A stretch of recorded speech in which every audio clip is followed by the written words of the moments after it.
All right, we also have tonight huge developments in the House Intel Committee. Chairman Devin Nunes' attempt to get to the truth about the corrupt Russia investigation. Now, the FBI is finally responding tonight to Chairman Nunes and his request for Congress to be able to see an unredacted revision of the original document that set off this phony Russia probe. Now, in a statement, the FBI is saying, quote, the FBI received the reference letter from Chairman Nunes, and we are reviewing it to determine the next steps. As a general matter, before FBI records may be released outside the FBI to include congressional committees, they must first undergo our standard review and redaction process to ensure that statutorily restricted information such as grand jury material, classified material, sensitive law enforcement material, and other privileged material is not improperly disclosed. Okay, they first requested this in August of 2017. They've had plenty of time to do their job. And by the way, you want to protect classified information? Why did you give Hillary a pass? Why did you exonerate her without investigating her? So it sounds like here the FBI is going to again refuse to comply with the request to turn over unredacted documents. Now, Chairman Nunes, he's given the Bureau, the DOJ, until next Wednesday to cooperate, and he's going to issue subpoenas. I have a better idea. How about we hold Rod Rosenstein in contempt of Congress, because he's the one stonewalling. Never seen such a level of stonewalling. And it's being led by Rosenstein, and it's reaching unprecedented levels. It seems that Rosenstein is terrified that the American people are actually going to find out the truth about all these nefarious activities that top-ranking FBI DOJ officials were doing against the Trump campaign. In other words, his friends. And remember, Rosenstein, well, he's the guy groveling to Paul Ryan in January and begging the speaker to prevent Nunes from actually seeing the documents that later became the Nunes memo. Now, Rosenstein clearly has his way. We wouldn't know anything about rampant FISA abuses. And by the way, he has a major conflict of interest in all of this. He should have recused himself, and he should be removed now. And that's why Congressman Nunes is doing, these things which are so important. And if the FBI and Rod Rosenstein, if they want to continue to obstruct Congress from conducting oversight, then Nunes needs to issue more subpoenas and hold these people in contempt. Now, the deep state is scared to death because they know the truth is now being uncovered and what they did is now being exposed. And also, we know it to be illegal. Now, also tonight, a House Judiciary Committee aide is telling Fox News, again, the DOJ has failed to meet, in this case, Chairman Bob Goodlatte's deadline to turn over 1.2 million documents. This is now obstruction on their part. Congress has a constitutional role. It's called oversight. It's called checks and balances. It's called co-equal branches of government, remember? And this is why it is critical that Congress keeps pressing for answers. Now, one of the biggest liberals trying to block this from happening, our friend Democratic Congressman, wannabe MSNBC conspiracy host Adam Schiff. Now, he is by far the biggest liar in the United States Congress, and we have the evidence. Here's why. For over a year, Adam Schiff, has been purposefully and maliciously misleading the entire country about what is really going on with the Russia investigation. You don't believe it? Take a look at his ever-changing talking points. I mean, you can't make this stuff up. He doesn't even remember his own lies. Take a look. What do you got hard? Well, Chris, unfortunately, I can't go into the evidence that's being presented to the committee. Do you have something hard that you can't reveal? I can't reveal that, Chris. Of course, there's one thing to say there's evidence. There's another thing to say we can prove this or prove it beyond a reasonable doubt, or there's enough evidence to bring to a grand jury for purposes of a criminal indictment. I don't think we can say anything definitively at this point. We are still at the very early stage of the investigation. We haven't seen an actual proof of cooperation and collusion. So what am I missing here? Well, I think you have to look at the pattern and the chronology. The Russians offered help. The campaign accepted help. The Russians gave help, and the president made full use of that help. And that is pretty damning. Last March, you said you had more than circumstantial evidence of treasonous collusion with Russia. What specifically were you referring to? And please be specific, because if it's true, I do believe Americans have the right to know a year later what that is. Well, I've certainly said that there's ample evidence of collusion. I've never used the word treason. Only Steve Bannon has used that word. But If you look at the facts that are already in the public domain, they're pretty damning. The American people need to know whether the Russians still have something they can hold over the president's head, the president of the United States.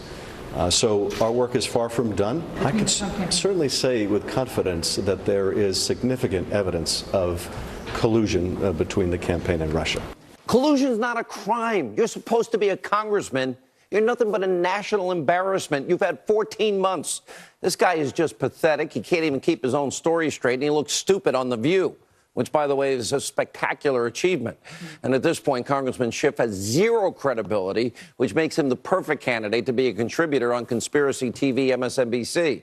Well, let's be honest, that's probably his ultimate goal.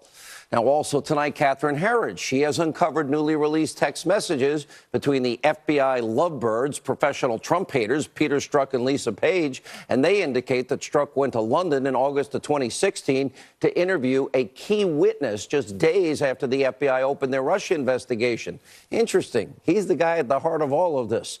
Now, according to these texts, well, the Trump-hating FBI official, well, appears to be he and his lover debating what they're going to reveal to their bosses at the FBI when Strzok gets back to Washington, D.C. What do we tell them? How about the truth? And then a week later, well, the texts also seem to reference a series of high-profile briefings beginning at the Obama White House and on Capitol Hill. Question is, who was Strzok interviewing in Great Britain? Could it have been Christopher Steele? We're going to continue to stay on that story. Finally tonight, all right, Hillary Clinton needs to go away. You know what? She can't accept she's lost. She's regularly just adding to this very, very long list of people, places, and things for her stunning election defeat. She was a horrible candidate, no message. It's pathetic at this point. I almost, not quite, almost feel sorry for her. Now take a look at this list that Hillary can't stop. She's got a problem. Imagine if she was president. Actually scary. And now instead of constantly whining and complaining about losing, Hillary is actually now trying to take credit. Hillary Clinton for starting the Me Too movement. I didn't make this up. Take a look. I believe that it was a wave that was building and building and building. I think my losing probably accelerated that wave, but the wave was coming. She's just delusional, or maybe she thinks we're too dumb and we'll actually believe her. Here's a little news flash for Hillary. She was best friends with serial abuser Harvey Weinstein, who's been accused of sexual misconduct by all of those women. And according to the Center for Responsive Politics, Weinstein donated $44,000 to the Clintons' campaign, gave an additional $15,000 to her super PAC or super PACs with ties to the Clintons. So, Hillary, no, you didn't have anything to do with the Me Too movement. Instead, you kind of propped up people like Weinstein. And then there's this little uncomfortable truth that, yeah, you viciously smeared Hillary, slandered Hillary, and tried to discredit your husband's accusers. Remember, you threatened Jennifer Flowers, saying that you would crucify her in a courtroom?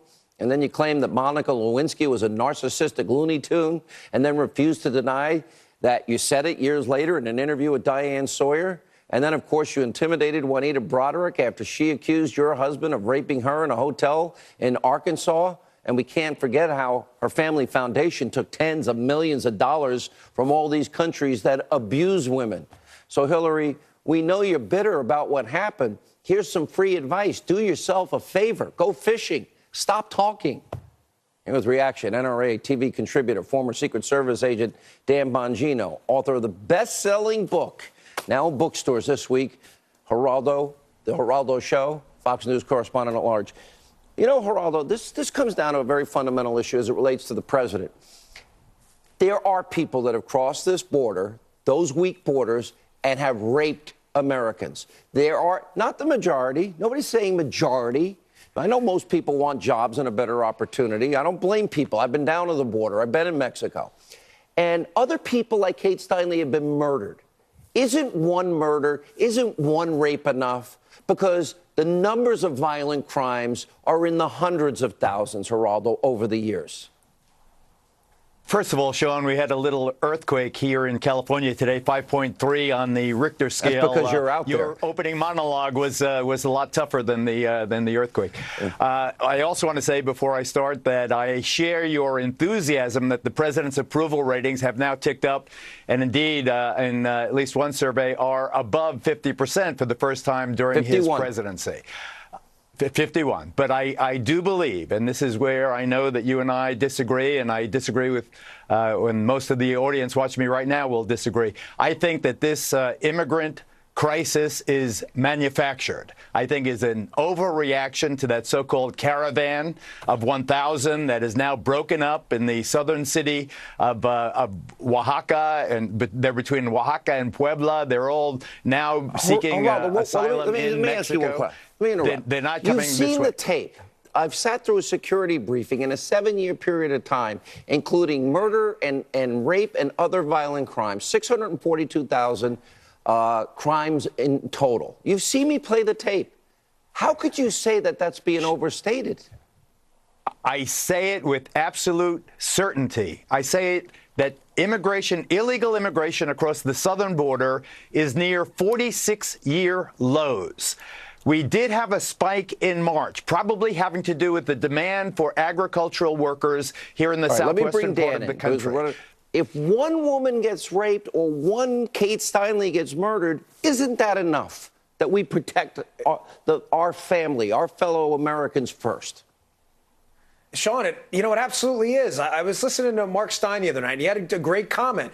He said, it's odd. If you're an American citizen entering back into America at an airport, you get a damn cavity search at the border by our own people. And yet you have people who just casually walk across the southern border, narco traffickers. We know terrorists are aware of the southern border. I know Geraldo and I had a beef about this the other day, but it's true. It's a fact. I know they're aware of the southern border. People have died. And Sean, there's a real price to illegal immigration. I don't know why Geraldo keeps denying that. 20 seconds, Geraldo.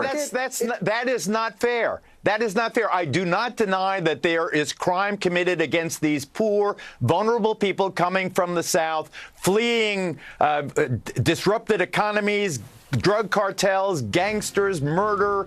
They're seeking a better life, just as our immigrant parents sought a better life here. We got a break. I get that. That's why. Okay, I'm sorry. No. Thank you both. The great one, Mark Levin, coming up.